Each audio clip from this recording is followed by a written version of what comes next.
বলছি যে ভাই আমাকে একটু বলেন যে এইখানে যে বাচ্চাগুলো ছিল ওগুলো আছে না মারা গেছে। তারা কিন্তু প্রমাণ করে বলছে কেউ আছে আমার মরা বাচ্চাগুলোকে একটু মাঝিয়ে রাখতো। আমাদের মায়ের নুরনবী স্যারের তো অনেক বড় বড় মাছ, তার একটু মাঝিয়ে রাখতো। আমরা ওইখান থেকে বেছে নিয়ে যাইতাম, কিন্তু কি করেছে জানেন আপনারা? যেদিন তার সবার আগে আমার ময়না পাখির মতো আরো যে পাখিগুলো ছিল না, ওই পাখিগুলোরে উঠায় আগে নিয়ে গেছে। কেন ভাই? ওগুলো রাখতে আমরা শনাক্ত করে নিয়ে যাই। যখন নিয়ে গেছে আমি দুপুর থেকে রাত 4টা পর্যন্ত আমার পাখিটারে খুঁজছি ভাই, আমি কোথাও পাই নাই।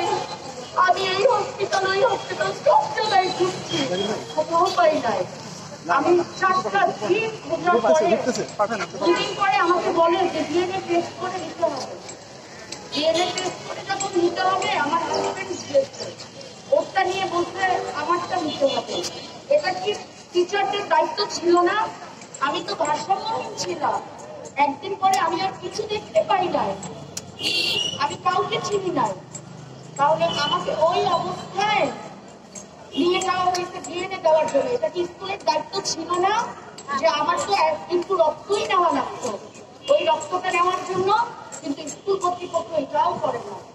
স্কুল কর্তৃপক্ষ আমাদেরকে 20 দিন পর ডাকছে, 20 দিন পর ডেকে তারপরে আমাদের সাথে মিটিং করে। কি মিটিং করে জানেন আপনারা? সে তার স্কুল বাঁচানোর জন্য মিটিং করে। কেন? তার কাছে কি আমাদের বাচ্চাগুলোর কোনো দাম নাই? তার স্কুলের দাম বেশি না আমাদের বাচ্চাগুলোর দাম বেশি? যেদিন প্লেন ক্রাশ হয়েছে আমার চোখের সামনে দিয়ে নুরনবী স্যারের গাড়িগুলো সব বের হয়ে গেছে, একটা একটা করে গাড়ি সে বের করে দিচ্ছে। কেন রে ভাই? এই গাড়িগুলো আমাদের কাছে কেনা ছিল না?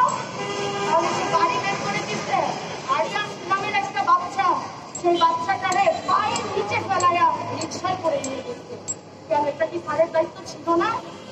স্যার এটাও করে না, ঠিক আছে, স্যারের এটাও দায়িত্ব না, স্যারের প্রতিষ্ঠান। আর স্যার আমাকে বলতে দেয়, স্যার কি করলো? ক্যান্টিনে একটু বাচ্চারা পানি খাবে সেটারও উপায় রাখে না, ক্যান্টিনটাও বন্ধ করে দিচ্ছে। তার তো সব রকম তার প্রতিষ্ঠানের যাতে কোনো ক্ষয়ক্ষতি না হয়। তাহলে তা আমাদের বাচ্চাগুলোর প্রতি কি তার কোনোই নাই?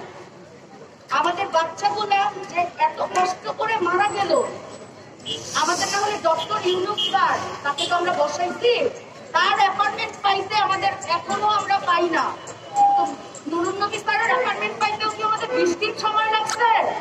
সে 20 দিন পরে আমাদেরকে কেন ডাকলো? যখন আমরা এই প্রশ্ন করি যে স্যার আপনাকে 20 দিন পরে আমাদের কেন ডাকলেন, বলে আমি তো সবার বাসায় গিয়েছি। সে কয়জনের বাসায় গেছে ভাই? সে বাসায় গেছে, কার বাসায় গেছে? সে কোচিং বলে যে কোচিং আমার স্কুলে কোচিং হয় না। কে বলছে তার স্কুলে কোচিং হয় না? আমি শুরু ওই মাস্টার শট নিলাম এটা তেমন যাইতেছে একজন বাইক দিয়ে সরাসরি নিতে। আমার মেয়ে বাসায় গিয়ে কি বলে জানেন আপনারা? আমার মেয়ে বলে আম্মু আমাকে কোচিং দিতে হবে। না এটা দিব না, প্রথম দিয়ে ফুটে দিব না। আমি যদি কোচিং এ যাও মিস্টার আমাকে আদর করে না। আমি এই 10 মাস হইছে আমার মেয়েটাকে কোচিং এ দিচ্ছি। আমার পাখিটারে কোচিং এ যাওয়ার পরে আমার পাখি 1 সপ্তাহ পরে কি বলতে জানেন? বলে মা এখন না স্কুলে টিচাররা আমাকে অনেক আদর করে।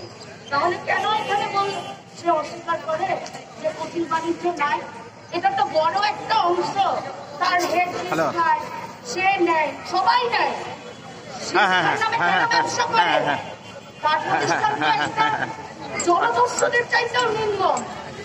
আবার আজকে যখন বাচ্চাগুলো দাঁড়াইলো তার টিচারদের বের করছে, আমরা তো ভিতরে ঢুকি নাই, আমরা সুন্দর মতো মানববন্ধন করছি।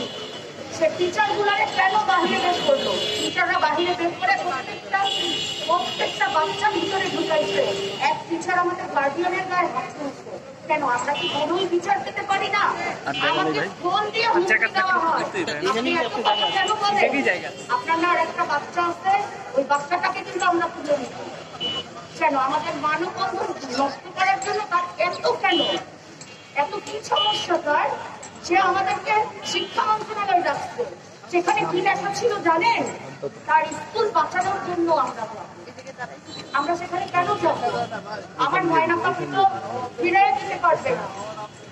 তার সব তার এই প্রতিষ্ঠান নাকি লাভজনক না, তার প্রতিষ্ঠান যে কত লাভজনক আপনারা এই খবর নিয়ে দেখেন, আপনারা এই খবর নিয়ে দেখেন।